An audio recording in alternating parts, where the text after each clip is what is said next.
And I think you know your drug habit is getting out of control when you go into the pawn shop and it looks exactly like your living room used to. Greg Fleet is a genius. When I started out in comedy, I didn't just look up to him, I sought his approval, because it meant I was doing something right.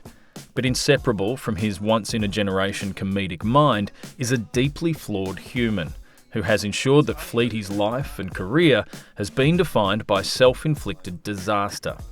But that story doesn't really begin with Fleety, or drugs. It begins a generation before with his father. He slept with like all of, stacks of my mum's friends, stacks of his partner's wives, and it was like almost like an addiction for him was sex. And he ended up faking his own death, which is covered in the book. Plug your ears if you don't want to. Some years later, your mother found him and walked into where he was working. Yes. Am I right? In a travel agent, kind of just up the road, like he was in Melbourne, and we were living like in Ocean Grove and Geelong. So maybe an hour by car. Yeah, maybe an hour by car. That not is very far. Amazingly lazy. Like if you were going to fake your own death Isn't it crazy? and disappear. Yeah. Well, the thing is, he'd been all around the world. He told me numerous things that he'd done. Like some of them may be true, some of them were made up. But he'd worked in a lighthouse in Queensland. He'd supposedly worked as a mercenary in South Africa. He'd done all these things. He'd travelled all around the world, and then met a woman in Queensland. They fell in love. He changed his name, so his whole relationship with this woman was a lie. And they'd had children, all under this. She was married to a guy that didn't exist. It is well documented that Greg Fleet has spent his entire adult life dancing with drug addiction. It began as a teenager with weed, speed and acid, and then, at the age of 19, with his long-term partner, heroin. Describe your first date with heroin. Well, it was with somebody that I was going out with. The first day I took heroin was also, at the end of that day, I'm like, wow, that was intense. No way this day could be any better than it was. And then she said, oh, do you want to stay with me tonight? And I was just like, Yahtzee! It got better! I didn't yell out Yahtzee, because that's a product.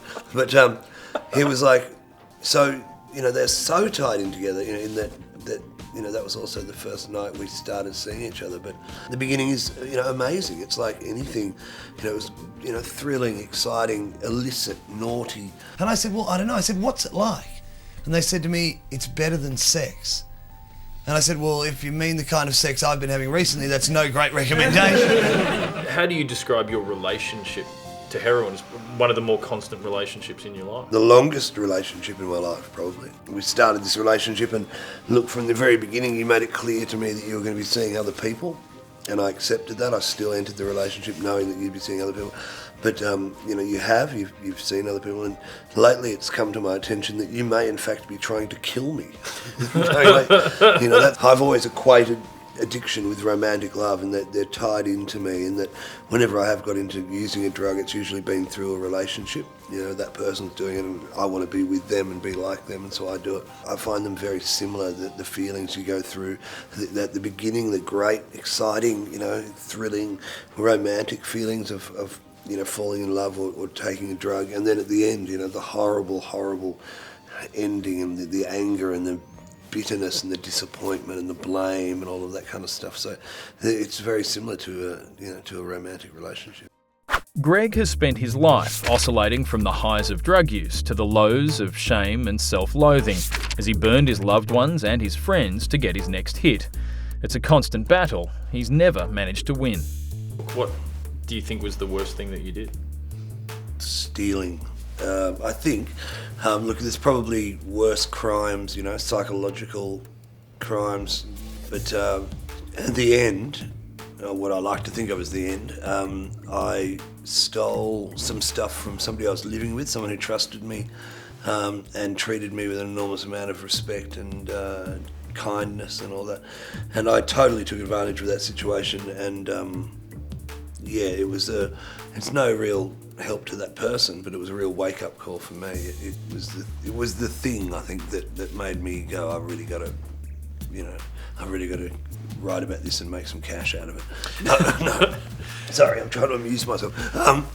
It was the thing that made me go, this has to stop. Or, and also realising, okay, that's the line I've now crossed. After about 12 years, I thought I should stop taking heroin because there were other things I wanted to do with my life. There were things I needed to do, like the dishes, for example. Working with you when you're clean. You're so on. Yeah.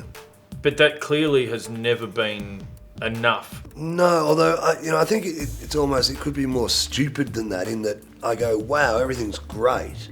I've got all these great friends, I'm doing great work, we're all working together, it's so exciting, everything's cool.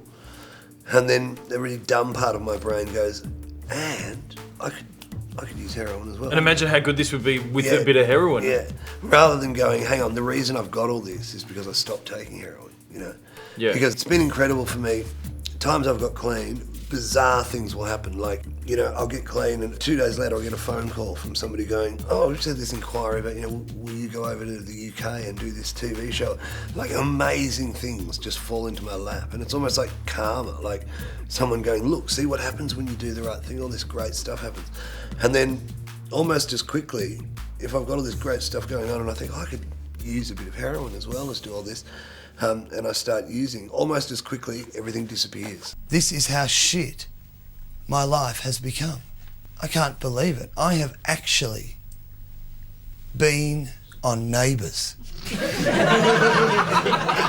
that was it for me. I thought, I'm quitting before I do Home and Away. But look, I dedicate the book to, well, it's primarily to my daughter, but it starts out with, this is dedicated to anybody who's, who has been hurt or disappointed by my behaviour in the past. And, it's heartbreaking for me. I've seen it in you, I've seen it in, all the people that we know, or most of them, at various points. I see this look in their face, and it's how much I've let them down, and how much they wish they could do more. You're a bit like a drug to those around you that have really enjoyed working with you and being with you. That, like creatively, like there are moments where it's intoxicating, and then there's the times where it's really difficult. You always get the feeling that it's hard for people to give it up. Yeah, coming off a fleety habit is difficult. No, but I understand that, but I'm almost enjoying the doubt in some people's faces too. In that you see them again the next time, and they're a bit like, yeah, but I bet you next time I see him he'll be off his head, because that's always happened in the past. And they'll see you again and they'll be like, oh, and then you see them again and they're like, oh God, maybe this is going to happen.